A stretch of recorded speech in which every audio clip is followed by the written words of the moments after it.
You know, it's funny. You'd never think a simple kid's cartoon could pack in some serious wisdom about family arguments. But honestly, this one is a gold mine. Today, we're going to break down an absolutely brilliant case study in problem solving, and it's all wrapped up in a classic sibling showdown.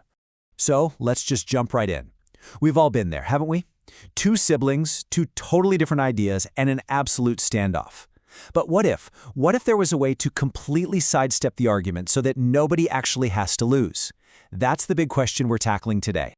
All right, let's meet our players. We've got two siblings, Gato and Chinky, and they are facing a problem that is, as old as time. They cannot agree on what to do for their big Sunday outing. It's the classic Sunday stalemate. And here's the core of the problem, plain and simple.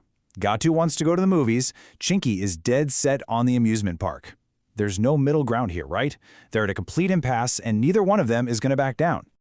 Okay, now this is where things get really smart.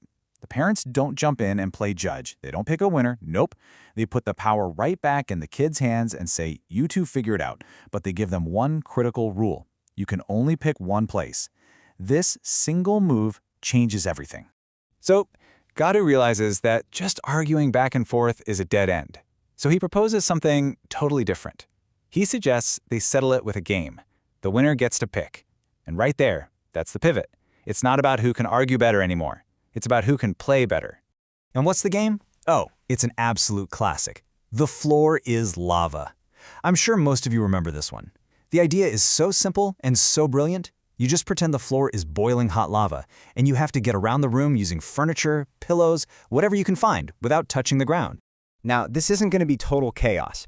They actually set up some clear rules, which is key. First, the game lasts all day long, until it gets dark. And second, the first person to touch the floor 5 times loses. The stakes are officially set. Game on. And just like that, the battle begins. Their normal everyday living room is suddenly this treacherous volcanic landscape. Their house is now this epic day-long obstacle course, and it's all powered by their imagination. Right out of the gate, Gato pulls an absolutely genius move. He puts on roller skates. Come on, that's brilliant. It lets him glide right over the lava floor without a care in the world. He's following the rules. Technically. Of course, Chinky is not having it. She immediately yells, "You're cheating her," which, you guessed it, means this is cheating. But the parents, acting as referees, step in and make a ruling. His feet aren't technically touching the floor, so the move is legit. So, trying to keep up, Chinky goes for a more traditional method. Jumping from one piece of furniture to another. But her foot slips, she takes a tumble, and lands on the floor. That's point number 1 against her. You can just feel the frustration building. And as Gato is just gliding around, Chinky mutters this amazing line, "Ye to ek number ka bandar hai," which pretty much means he's a number 1 monkey. You gotta love that classic sibling banter, right? It's competitive, but it's still fun. But then, a little bit of karma strikes. Gato gets a little too cocky on his skates, doesn't see a toy on the floor, and boom, he trips and goes down. And just like that, the score is tied, 1-1. We've got a real game now. Okay, so it's Chinky's turn to get creative. Not to be outdone, she starts grabbing all the couch cushions and tossing them on the floor to make this little bridge of safe spots to get across the room. Pretty smart. But her brilliant plan is stopped by something we can all relate to. Mom not wanting the good cushions on the floor. She sees the mess and yells, "Chinky, ye tum kya kar rahi ho?" Which is that universal mom voice for, "Chinky, what do you think you're doing?" She has to pick them up, and in doing so, she touches the floor. That's another point lost. Tough break.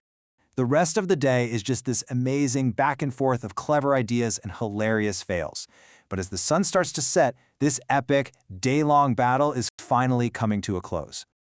And at the end of it all, after a whole day of navigating the lava, Gato is the one who comes out on top. He won the game. So, according to the rules they both agreed on, he gets to pick where they go on Sunday. But hold on, because this is where the story gets really, really good. It turns out the prize for winning wasn't what anyone thought it was. The parents have been watching this whole thing unfold, and they have one final surprise.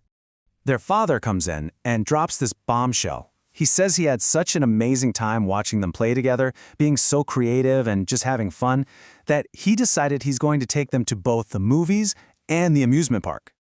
So, what's the big lesson here? It's incredible, right? The game totally changed the dynamic. They went from fighting against each other to playing with each other. The whole day stopped being about winning an argument and started being about the fun of the challenge itself. The journey literally became the destination. In the end, they found a way for everyone to win. And that just leaves us with this final thought. It's such a powerful reminder that sometimes the best way to solve a problem isn't to force a solution, but to completely change the game you're playing. So, I'll leave you with this. What's a childhood game that taught you a lesson you never saw coming?